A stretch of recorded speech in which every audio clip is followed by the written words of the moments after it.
आने वाले 13 जनवरी से लेकर 26 फरवरी के बीच प्रयागराज में महाकुंभ मेले का आयोजन होने जा रहा है। 45 दिनों तक लगने वाले आस्था के प्रतीक महाकुंभ मेले को लेकर प्रयागराज में लगभग सभी तैयारियां पूरी कर ली गई हैं।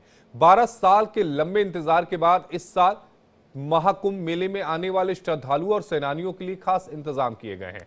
श्रद्धालुओं की सुविधा और सेवा के लिए प्रयागराज के परेड ग्राउंड में 100 बिस्तरों वाला अस्थायी अस्पताल बनाया गया है। महाकुंभ मेले में बने इस अस्पताल में 24 घंटे तीर्थयात्रियों की देखभाल हो सकेगी। मरीजों को मुफ्त इलाज दिए जाने की सुविधा, इसके साथ ही मरीजों को सर्जरी और दवाइयां मिलेंगी। तीर्थयात्रियों की देखरेख के लिए विशेषज्ञ भी मौजूद रहेंगे। मेला प्रशासन की इस पहल का मरीजों ने स्वागत किया है। खास बात यह है कि इस अस्थायी अस्पताल में एक्सरे और ईसीजी मशीनें भी हैं।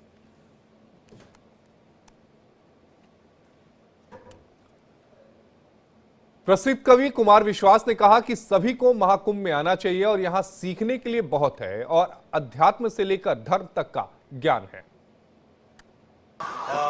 कुंभ केवल धर्म का आयोजन नहीं है, कुंभ विश्व की आध्यात्मिक चेतना के स्पंदन का पल है, जहां इतने सारे सकारात्मक लोग एक साथ इकट्ठे होकर आप तो लोग, प्राप्त लोग, जिन्हें सिद्धियां प्राप्त हो गई हैं, वो सब आते हैं, वैराग्य भाव से आते हैं और इस महोत्सव को मनाते हैं। तो मैं विश्व भर के नागरिकों से, विशेष रूप से भारतीय युवाओं से भी अनुरोध करूंगा कि वे यहाँ आएं और इसे एक धार्मिक उत्सव न मानकर, जैसे समय में विश्व अलगाव में जूझ रहा है, ऐसे समय में अलग अलग वैचारिकी, अलग अलग प्रभाव, धर्म की अलग अलग व्याख्याओं के लोग एक ही जगह इकट्ठे होकर कैसे एक दूसरे को स्वीकार कर रहे हैं। आचार्य लोग, महामंडलेश्वर लोग, परम पूज्य शंकराचार्य जी भगवान, इतने प्रकार के लोग यहाँ पर हैं। तो ये अपने आप में बहुत बड़ा पुण्य क्षण है। वर्षों में आता है, 144 वर्षों में युति जुड़ी है, तो इसका लाभ उठाएं, जीवन में एक ही बार मिलती है। पश्चिम मध्य रेलवे ने महाकुंभ 2025 के लिए लगभग सभी तैयारियां पूरी कर ली हैं। महाकुंभ की तैयारियों पर पश्चिम मध्य रेलवे के सीपीआरओ ने क्या कुछ कहा, वो आपको सुनवाते हैं।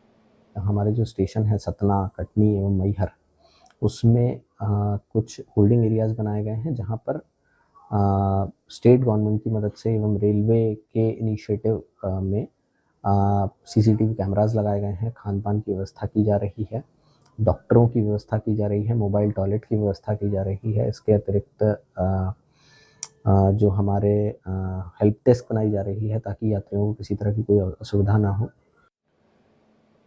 प्रयागराज महाकुंभ में सन्यासियों के जूना अखाड़े से जुड़ी बड़ी खबर सामने आ रही है। दरअसल जूना अखाड़े में 13 साल की नाबालिग बच्ची को सन्यास की दीक्षा देने वाले महंत कौशल गिरी के खिलाफ कार्रवाई हुई है।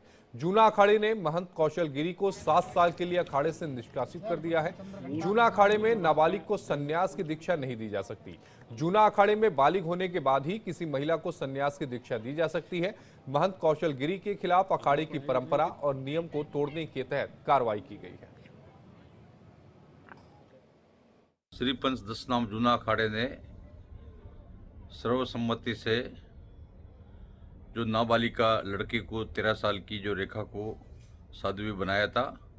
जूना अखाड़े की परंपरा में ऐसा परंपरा नहीं है कि बालिग होने पर ही उसको शिष्य बनाना है।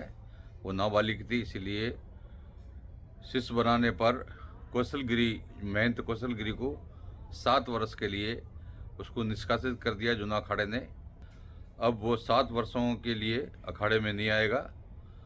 इस तरह से जूना अखाड़े की परंपरा नहीं रही है।